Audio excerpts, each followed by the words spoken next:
What is up, everybody? Welcome to Talk Wrestling here on this Tuesday night. It is July 19th. It is still 2022. Good grief. It feels like it was going along there at a rapid pace, and all of a sudden just kind of slowed down a little bit. But welcome to Talk Wrestling. Thank you all for joining us on Gossip Studios, on the Great Cherry brand, on ODQ.com, and of course, the Jeff Meacham Network. And wow, my chair is really faded out on that green screen. Give me a second here. That looks like absolute shit. So we'll attempt to fix that just okay. Now we're just losing me on the screen, which is even better, I reckon. Probably don't look very good today. I don't feel very good today. All right, let's see if we can make that work, or if we're just gonna have one of those tech days. We're gonna have a tech day. Cool. Okay, that's not happy. See if we can maybe 44. Can we do that? Can we maybe do that? We're gonna go ahead and leave it like that. That'll work. That's better than it was, I reckon. All right, I don't need to know this. Go away, Mister. Yeah, thank you. Can we block that? Cool. Thanks. All right, very good. So it is post NXT. If you watched it live on the East Coast feed, cool. If not, you can catch it on the West Coast here at a little under an hour. I'll see if I can watch it tonight. I've been tending to watch most stuff on JJ's schedule, and thank you, JJ, again for being here. Appreciate that, as always. Psycho Jet Black with a question before we even really took to the air today. Am I excited for Slatman versus Nature Boy? I am overjoyed to be covering, actually, Ric Flair's last match, the entire card. We do have it ordered on Fight TV. We will be having commentary from myself and Mr. Foster coming up on... why is that so crooked? You know what? Hell with it today. Give me a second. This will be one of those friggin' days. It's all right. Just go ahead and turn that off for today, because obviously we're going to have a tech day. I don't understand why. It really doesn't matter. So we're just going to go ahead and let it be green. That's all right, anyway. Yeah, I'm very much looking forward to the last match for Jeff Jarrett. And yeah, it's one of those, Noah was on the fence about doing it just because of SummerSlam, JJ. As you know, he's the hardest working man in show business, that Noah Foster. He's simple, but he is effective, as we've talked about, you and I, quite a bit. And, you and he are calling SummerSlam, along with James Hebert. That'll be James's last hurrah with us on that particular front. Oh, okay. Got your Instagram message, JJ. Cool. That's cool. You guys were out there today. I'll have to talk to you off air about that. And Joey says he missed the NXT broadcast of the All-Star Game. I know Major League Baseball is going on right now. The All-Star Game, I'm a fan. They're at Dodger Stadium this year, so I would tickets weren't so god awful expensive. I probably made my way out there, but it is what it is. But yeah, I'm definitely looking forward to. I'm actually looking forward to everything coming up. Ring of Honor, of course, Death Before Dishonor is coming up this Saturday. We'll be covering that on the Jeff Meacham Network, and along with FGW Productions and the Simple Man Studios. Cassie Studios will also be covering that. JJ won't be calling that show, but we will be on the Casa channel to kind of get the views out there. We're covering SummerSlam. We're covering the Flair match. We're covering NWA 74 coming up in August. We're going to be covering Clash at the Castle, and also Clash of the Cure. That's how tired I am. Everything, all the major shows. We're doing the pay-per-views, premium live events, all that happy stuff. So it'll be a cool thing. We're gonna stay busy. I had said that going to Disneyland was going to be the day off on a number of fronts, including the fact that I wasn't really working that day. I did try the stream. I did try that, and it didn't work out. I don't know what happened. According to my YouTube logs, it did stream. I just had it on. I guess I had the timing off, or maybe one of the videos I had queued up was not set to start at the right time. I don't know what the hell happened. So if you're in my Disney Fix group on Facebook, I am going to do my best to try to recalibrate that broadcast and do you guys a solid, because I was pissed. That I was furious when I was boarding Soaring Over the World and found out that the stream had timed out. I was pissed. And then I smacked my knee into a pillar, getting into the ride in my scooter. I just barreled right into it. I mistimed the turn, miscalculated the turn, and just smashed my knee to shit. Pissed me off. So I'll try to get that up for you guys in the group soon. JJ says, not counting the Eagles and the Disney song shows coming up, what Dad's not a wrestling topic are you most looking forward to for the remainder of the year? There's a lot of cool stuff coming up. As JJ knows, the rest of you guys don't know. We're going to do our top 10. In September, we're doing 3 shows because we have three Mondays to work with. We're doing our top 10 Keanu Reeves movies. We're doing our top 10 movies set in school as part of a back-to-school theme.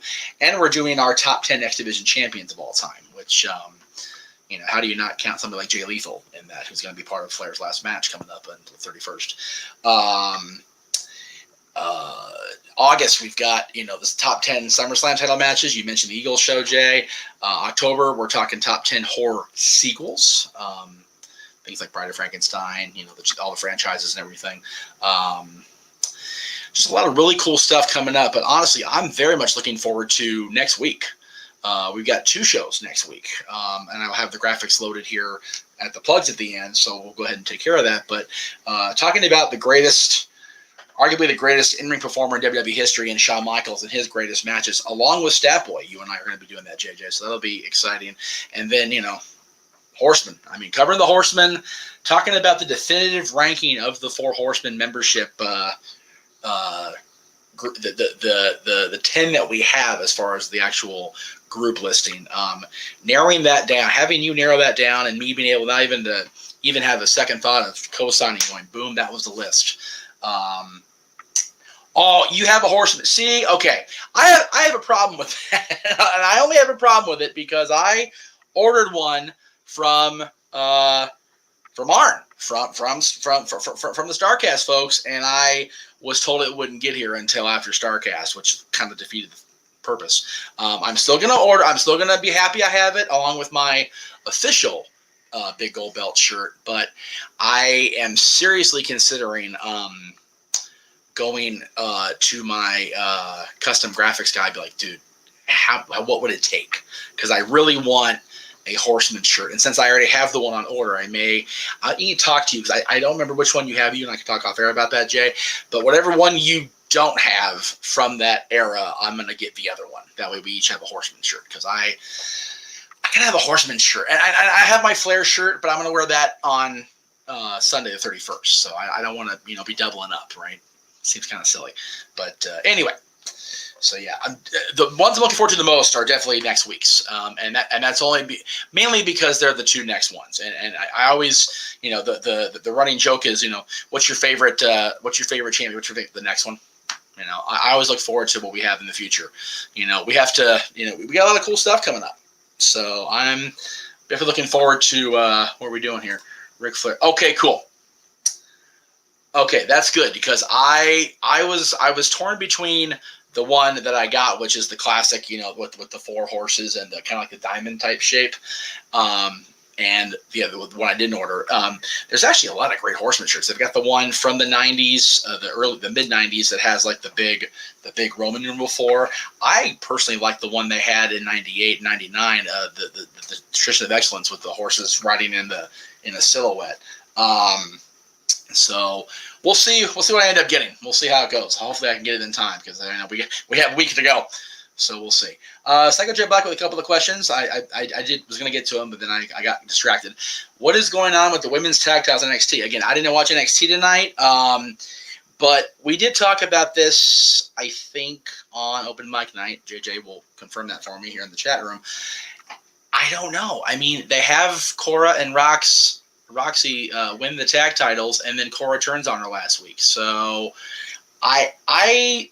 it seems to me they're completely giving up on the idea of women's tag team championships across the WWE presentation, which I think, if they're not going to they're giving such little of a shit about the presentation of the women's division as a whole anyway, why even bother trying to accentuate if you're just going to completely shit on it? So I think it's sad that they're doing it that way, but I'm not booking the territory. Why was Paul Roma chosen to join the Horsemen? I have no bloody idea. I don't. I still don't to this day, almost 30 years later. I don't understand it. I don't. It makes no damn sense. And I will tell you this, and I've been thinking about this during the day, making my my list for the Shawn Michaels show and going over the Horseman graphics and everything. I really think we should go from top to bottom, Jay, when we do this list on a week from Thursday. And I say that because we've been teasing for the better part of this year when we talked about the Horseman topic that Roma may be the worst horseman, but he's not in the worst horseman group. And it's like, well, who the hell's who can be a worse horseman group than Roma or, the one with Sid because Sid tried to murder a horseman. We do have a worse horseman group than that. And I think that should be the hook. I think that should be the last thing we say. That way people can understand when we talk about the greatness as we go through the years and whittle it down to what was just the absolute shits of the Horsemen lineups. But as far as individual members, Roma was the absolute worst. The absolute worst. Like I said on Dads, when you are the jobber of the two in a tag team with Jim Powers and with Hercules Hernandez, that's bad. We're not actually counting. All right, we'll go 10-1, whatever. But I just don't want to blow the big hook, at the very start of the show. But again, this was your topic you asked to present, so I will defer. We're not counting Fortune or Evolution or any other offshoots. The Extreme Horsemen they had in, and I think that was up in the Northeast somewhere. We're just strictly Crockett and WCW, 1986 to 1999. Those are the Horsemen. Whatever we think of the various incarnations. But yeah, and again, I can't talk about that topic without talking about the book by Dick Bourne that was, heavily helped out by people like Dave Milliken, Conrad Thompson, and those guys about, so yeah. And again, people have been talking the last 48 hours now about, Roma's still acknowledged as a horseman and not Jarrett. So however, whatever you want to say la vie. It's, I like the story they're going with. I like the fact that they're, preying on the character of Jeff Jarrett, resenting not being acknowledged by Arn, by Rick, by anybody as a horseman. I think that's a cool way to go. I'm still on the fence to this day. I know we saw the footage. We talked about this on Twitter and on the shows that, Arn stuck Jarrett's hand into Mongo's and threw the four fingers up. So Jarrett was a horseman, whether any of us like it or not.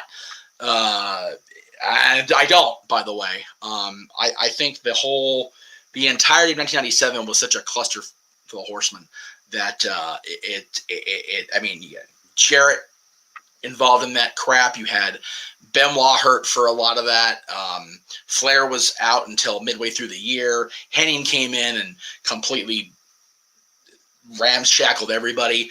And it was till 98 that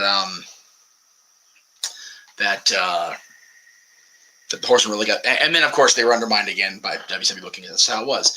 Psycho J Black Eyes realized Flair is having his final match with a former Booker member. Well, yeah, that's the thing. Jarrett always seems to find a way to get himself into a group, and then the group tanks when he gets involved. The Horsemen. And again, we're not saying that the Jarrett incarnation was the worst Horseman either necessarily. You have to wait till the 28th to find out. But that wasn't a good Horseman group. And, the NWO 2000, what a joke that was. And by the time Jarrett joined the Bullet Club, it was a shell of itself. You had no Omega, no Bucks, no AJ, no Balor, none of those guys. So, Jarrett always seems to find a way to insert himself into a group, in storyline, whether he's running the company or not. And then the faction completely shits the bed, if it's a word. So, yeah,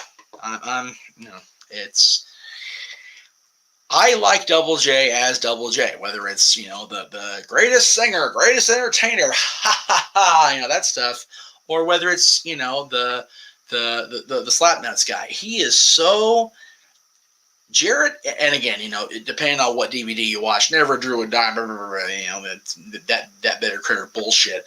But, Jarrett was great as Jeff Jarrett. I actually liked Jeff Jarrett as just Jeff Jarrett, doing his own thing. Didn't have to be part of a group. NWO 2000 was my NWO because of when I came in.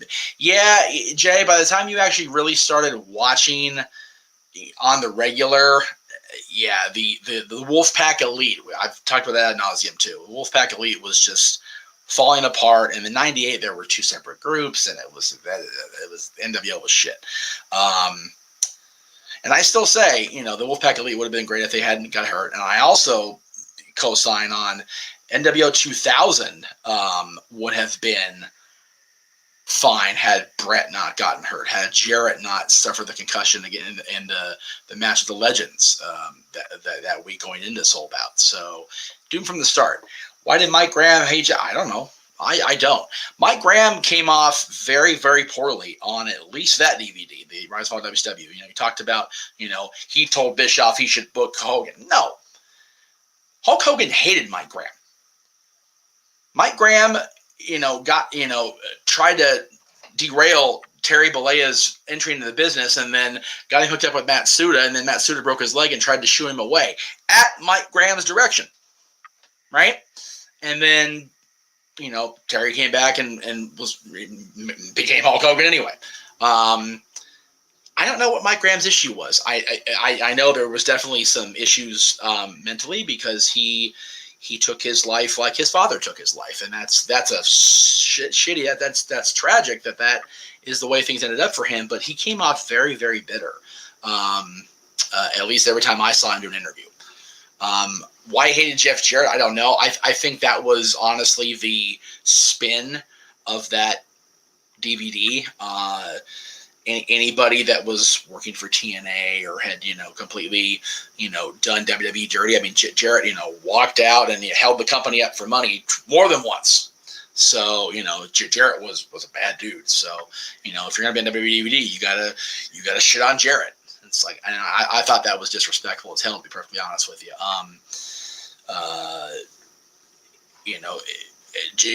Mike Graham was like, Jeff Jarrett could hit people 100 yards, never drew a dime. And said, what the hell did Mike Graham ever do in the business other than be Eddie Graham's son and, hang on to that last little grasp of what's what I'm looking for? Relevancy by working in the office in WCW and making claims that are completely untrue. So, good on you, Mike, for feeling the need to shit on other people. I feel bad. And again, Mike Graham was the guy that if you read the Guy Evans book about Nitro, about WCW's history, Mike Graham was the reason the Radicals left, because Mike Graham threatened to, kill those guys. So Mike Graham had a lot of issues.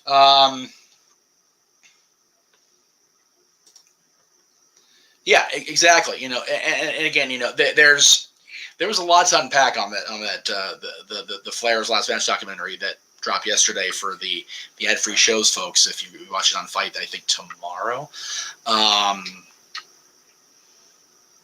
Part of the story they wove is that, Flair told Jarrett, and again, I'm not trying to shit on the views on Fight TV, so sorry, guys.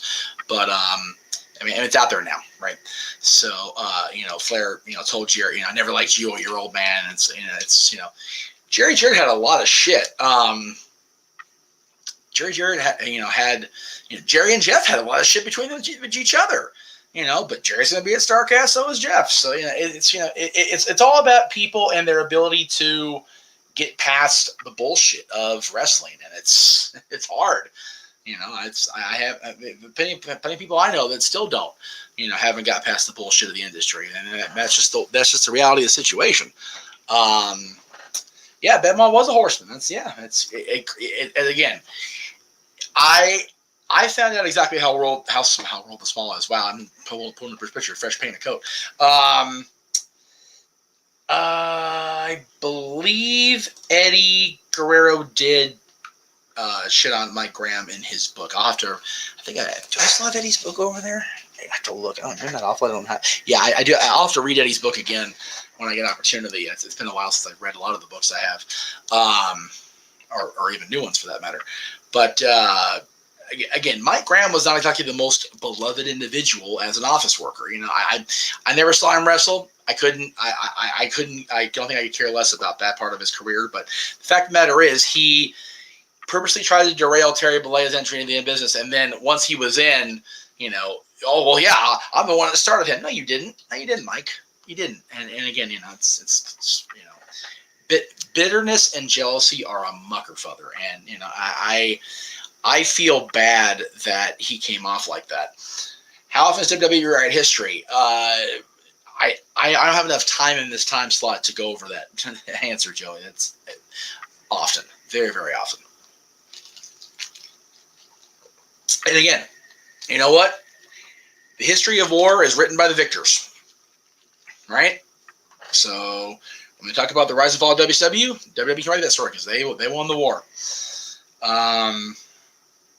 Yeah, and again, you know, Eddie was very much he had that fiery temper about him, but you know, easygoing guy unless you rub him the wrong way. And you know, Mike Graham was one of the guys that rubbed him the wrong way. Apparently, if you read the books, you know, I don't think I've seen a positive accounting of a lot of people in the office in WCW at that point, because there was so much discontinuity between the guys that actually were working for WCW and the guys that were running WCW for Turner and then Time Warner, AOL, whatever the hell you want to call the conglomerate.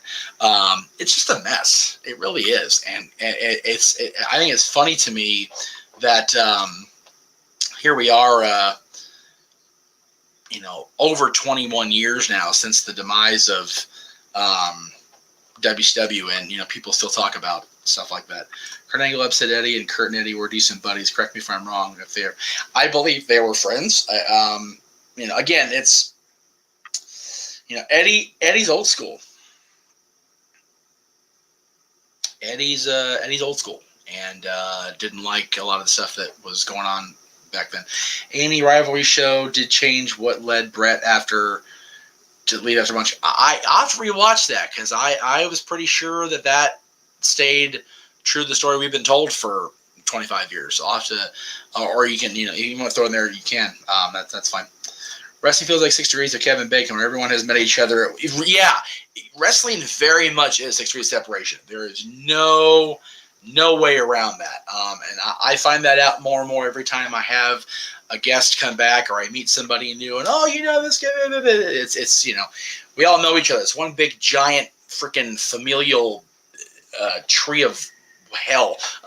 It's crazy that we all tend to interact. You know, it's you know, when we had Frankie on the anniversary show. By the way, I need to say this again. Thank you all that tuned in to the anniversary show last week. That was completely last minute. That went the way it went as far as having to do it Tuesday night instead of last Saturday. And I can't thank you guys enough. That meant so much to me to have so many people pop in and say hello.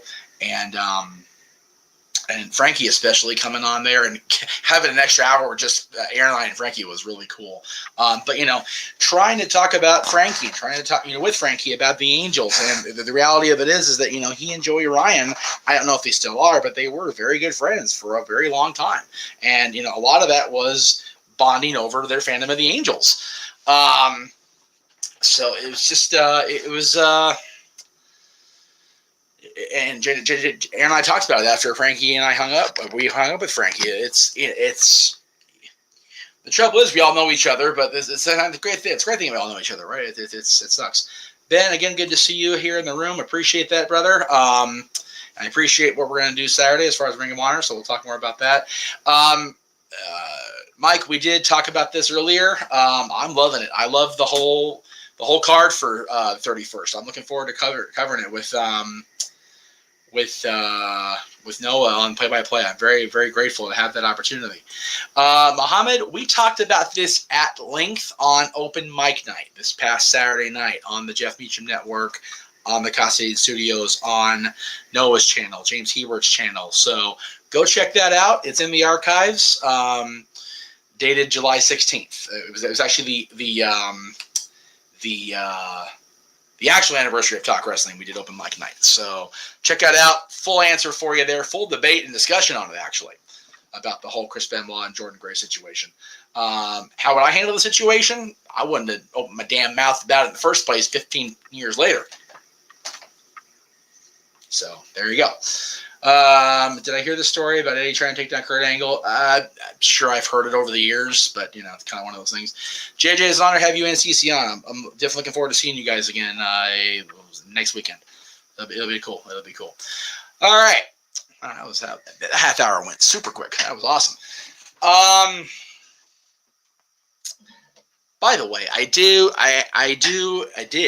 God, brain fart. I did, and I still do encourage everybody to send in questions during the show, before the show. If you guys want to tweet me or message me on social media with your questions for tonight, for the shows we're going to do that particular night. Any and all questions are always welcome whenever they come in. And if they're not welcome, then you guys will definitely know about it. You guys will definitely know that it's like, I'm not going to answer that. Sorry, not gonna be brought up. Not going to be a thing. But if it's workable for me to answer the question, then I will be more than happy to do it, because I enjoy the interaction with everybody. I think it's really cool that I still, after 15 years of doing this show, 20 with Aaron overall, I still get to do this stuff. It's fun, and I know I come off a lot of times as ungrateful, and I come off as not really appreciative of what it is I do, and that could not be any further from the truth. I am so humbled by the fact that I get to do this stuff on the regular. I think that's really a cool facet of my existence, that I get to still, after all these years, get to do this stuff. So I am appreciative. And again, if you guys can feel free, again, send in questions before, send in questions at any time during the course of the week, and I will do everything I can to make sure they get saved.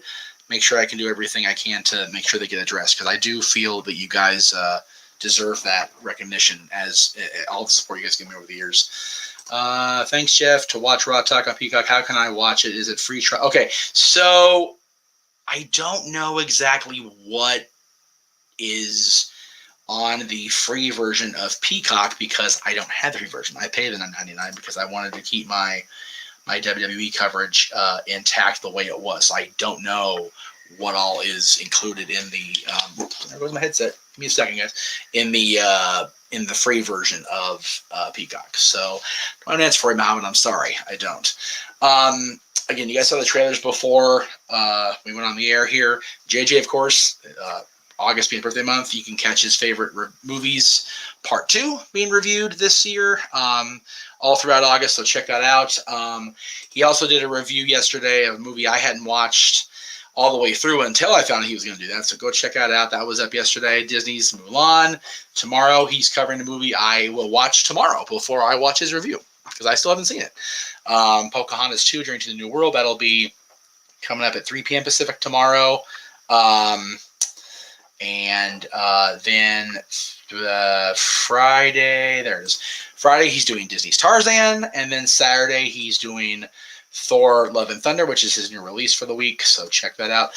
Psycho, let me get the.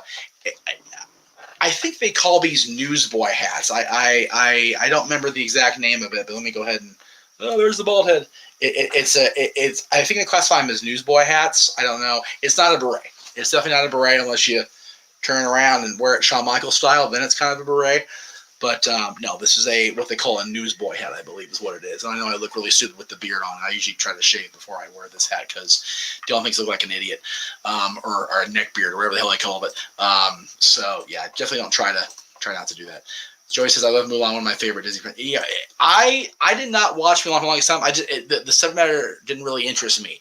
But when I met Mulan and Mushu at one of the character fan days, La Long's Friends Days character interaction at Disneyland one year with JJ and everybody, I found myself intrigued. So I'm glad I finally watched it. I did.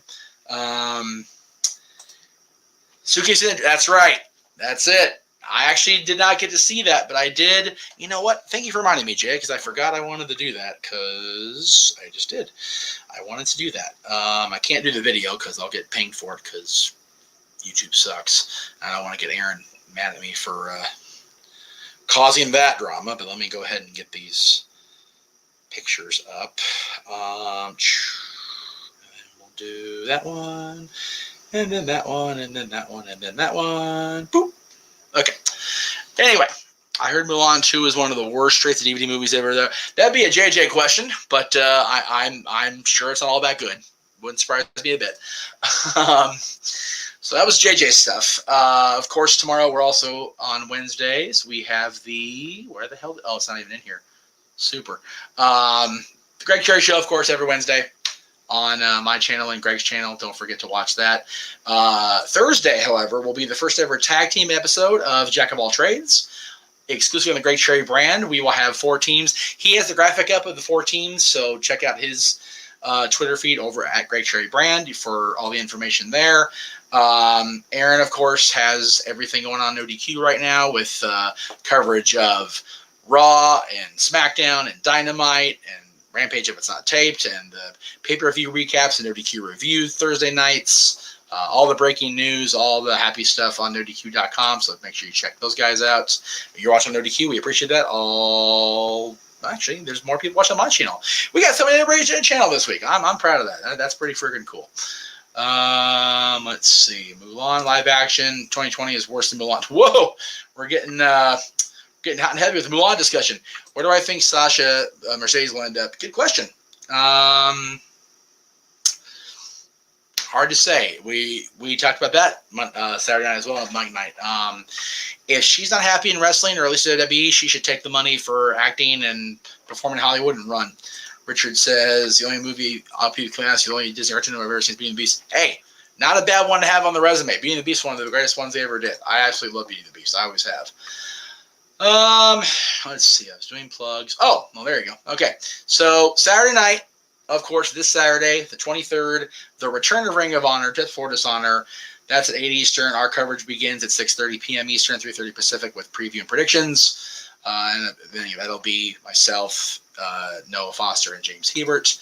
And then 1 week from Saturday, our SummerSlam coverage. Again, I need to edit that graphic because there's going to be a couple of channels that aren't covering that. But that'll be same time as Death Before Dishonor, just a week later, 8 p.m. Eastern, 6:30 with the pre-show. And then the 31st, of course, we're covering Flair's last match. That'll be awesome. The whole show, their pre-show starts at 6:05, so we're going to start our coverage at 4:30 Eastern. That's going to be a long-ass day. And after both Death Before Dishonor and SummerSlam, we will have, of course, open mic night. I'm not going to do it the night of Flair's last match, only because it's Sunday night, and I want to get to bed early, to be perfectly honest with you. I'm getting old. Not going to lie. Yeah, I'll tell you what. I was looking forward mostly to Death Before Dishonor before the Flair's card started really taking shape. I'm looking forward to Flair's card more than Death Before Dishonor, and definitely more than SummerSlam. But all 3 shows are going to be fun, at least to cover, so that'll be exciting. Again, I talked about it yesterday briefly as best I could without trying to spoil anything. I love every bit of it. I can't wait to see it all play out. And whether you're a subscriber to Conrad's stuff or not, or you just listen to it on regular podcast things, they talk about it on My World this week, on To Be the Man this week. So it's all intertwined together with StarCast, with the card, with the podcast. So definitely check those out. I'm enjoying the hell out of every bit of this. I really am as a fan. I'm enjoying it so much. Any updates on Danielson, Hardy, and Punk? When will they be expected to be on TV? Don't know. No idea. Good question. That's like 3 times. Yeah, again, guys, thank you, JJ, for reminding me. Yeah, it's one of those, you got to tune into the whole show. I'm at 7:05/10:05 every single Tuesday night. Without fail. Actually, hard way, believe it or not. Karen Jarrett's heel actually busted Rick open. That was a hard way. He even said, you can hear him say it on the show. It's hard way. It's a hard way, guys. I don't think Ring of Honor should be a developmental brand. I think Ring of Honor should take the Friday night time slot personally and be the Friday night show instead of Rampage. It wasn't just you, brother. So it's all good. No worries. No worries. All right. So I want to really quickly, before I sign off, I did want to show some of the pictures off just because I'm happy that they turned out so well. Can't see. I'm blind. JJ will like this one. because I missed him last time I was at Disney back in June, because he was the only one of the Fab Five that I missed out on Main Street. So Donald Duck and I got a picture. I thought that was really fun. What is this? Oh, this is over in Galaxy's Edge. That is Chewbacca waving at me. Didn't encourage him. He just kind of waved and said, did the whole thing. So I thought that was kind of cool of him to, give me a little photo out there. It's amazing how Jeff Jarrett considered her wrestling joint. Hey, any of these guys that we watched as kids, they're still involved. I think it's cool. There, yeah, that's my dude right there. That's Chewbacca. There you go. Let's see. What else did I have here? I don't know why I had this up twice. Oh, I don't. Just kidding. One reason I wanted to go soon was because they had Darth Vader doing appearances. I didn't have a solo picture with Darth Vader until this last visit because they were group pictures or whatever. And then this last visit was both Dylan and my dad, and it turns out our friend Ronnie, who was our cast liaison Sunday.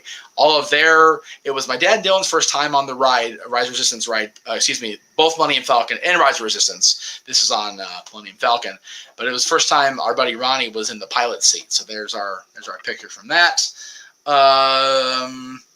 I like this one. Okay, well, this is Dad, Dylan, and I. Sorry for the googly eyes. On the Spider-Man ride over at California Adventure in the Avengers campus. I think it's called Web Slingers. Forgive me. The high score is me. For the record, I'll have Dad vouch for it if I need to. But first time on a ride, get the high score. I'm proud of my damn self. I like this picture of Mickey and I. And everybody knows me knows I need a Mickey picture. We'll do that in a second. I didn't get to get a picture with the statue of Walt and Mickey over in Disneyland, the partner statue. So I got the storyteller statue, which is over on Buena Vista Street in Disney's California Adventures. So, and I felt, that was Walt when he first came to California. So I thought that was appropriate for Disneyland's birthday. I do like this one because what I was trying to do that day was get a picture of Mickey and I with the dedication plaque. That way we could have it there. Psycho, I do actually have a green screen that covers the entire wall. It's just the camera's off center and I can't get to line up. Usually I have a little bit closer, but it just didn't work out today. It's been a very bad. Now we're losing altitude here. Okay, it's been a very shitty tech day, to be honest with you guys. So I do apologize for that. So then took that picture, but then as we were walking out, having to kind of pass Mickey, I was like, hey, let's do a fun post. So that was the day. That was the day. So again, we enjoyed it. And again, that was the last day off I'm gonna have for a while, as far as not doing the wrestling stuff, doing the podcasting. But I love it. So again, we've got Greg Cherry Show the next 2 weeks. We've got Talk Wrestling next Tuesday night, of course, as we always do. We've got the Jack of All Trades tag team episode. All kinds of great stuff coming up. NoDQ.com on YouTube. Aaron of NoDQ, of course. The Greg Cherry brand on YouTube, at Greg Cherry brand. If you're watching on any channel, Constantine Studios, it's at Constantine Studios on YouTube. And of course, Jeff Meacham on YouTube and Jeff Meacham Network everywhere else. If I could ask Walt Disney one question, what would I ask him? That's a hell of a way to end it.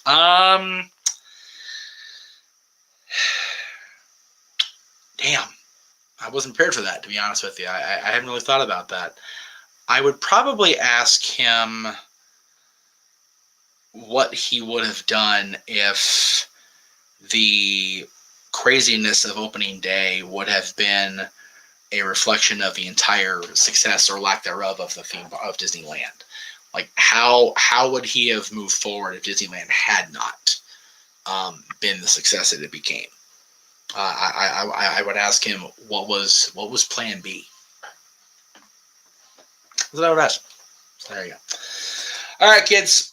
I appreciate everybody coming in tonight. We're at that 45-minute mark, so I'm going to go ahead and wrap her up there. Again, check everything out this week and next week, and then into August and the rest of this year. It's going to be fun. Have a wonderful night, guys, and we'll see you next time right here on Talk Wrestling.